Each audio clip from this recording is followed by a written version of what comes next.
நிச்சயமாக 40 தொகுதிகளிலும் 39 தமிழ்நாட்டிலும் பாண்டிச்சேரி ஒன்றிலும் இந்தியா கூட்டணி, குறிப்பாக திராவிட முன்னேற்றக் கழகத்தின் தலைமையில் இருக்கக்கூடிய இந்தியா கூட்டணியும் திராவிட முன்னேற்றக் கழகமும் மிகப்பெரிய மகத்துவமான ஒரு வெற்றியை பெறும் என்பதிலே எங்களுக்கு முழு நம்பிக்கை இருக்கிறது. மக்களுடைய ஆதரவும் நிச்சயமாக அதை நோக்கித்தான் இருந்தது.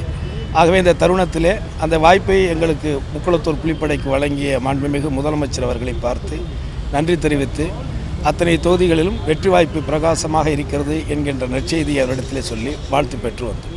நன்றி. இல்லை, ஏற்கனவே தேர்தல் அறிக்கையில் நிறையா கோரிக்கை கொடுத்துருக்குறோம். எங்களுடைய வழக்கமான ஜாதி ரீதியான கணக்கெடுப்பு, அதை நோக்கிய இடஒதுக்கீடு, அது இந்தியா கூட்டணியின் தேர்தல் அறிக்கையில் சொல்லியிருக்காங்க.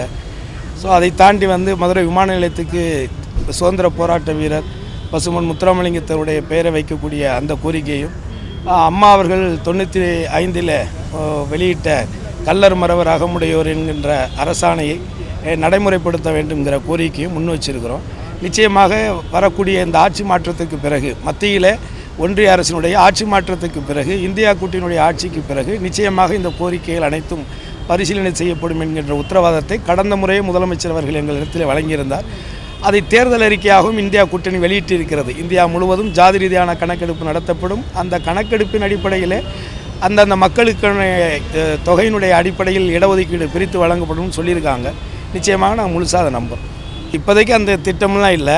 இப்போதைக்கு மாண்புமிகு முதல்வர் அவர்கள் அழைத்த இந்த இந்திய தேசம் 2வது சுதந்திர போராட்டத்தை எதிர்நோக்கி இருக்கிறது அப்படின்னு சொன்ன அந்த அழைப்பில் 1000% உண்மை இருந்தது. அதை ஒவ்வொரு இந்தியனாக, இந்த மண்ணினுடைய பிரஜையாக நான் அதை முழுசாக உணர்ந்தேன்.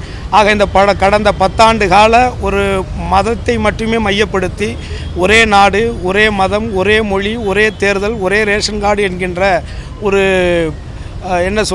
ஒரு ஜனநாயகத்துக்கு புறம்பாக, இந்திய அரசியலமைப்பு சட்டத்துக்கு எதிராக செயல்பட்டு கொண்டிருக்கக்கூடிய பாஜகவினுடைய அரசு வீழ்த்தப்பட வேண்டும் அப்படிங்கிறதுல எல்லோரையும் போல் நானும் உறுதியாக இருந்தேன்.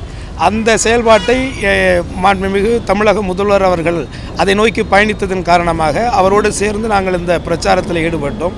நிச்சயமாக அந்த ஆட்சி மாற்றம் உருவாகுன்னு நான் முழுசாக நம்புகிறேன். வரக்கூடிய காலங்கள் என்பது அந்தந்த காலகட்டத்தின் சூழலுக்கு ஏற்ப நடக்கும்.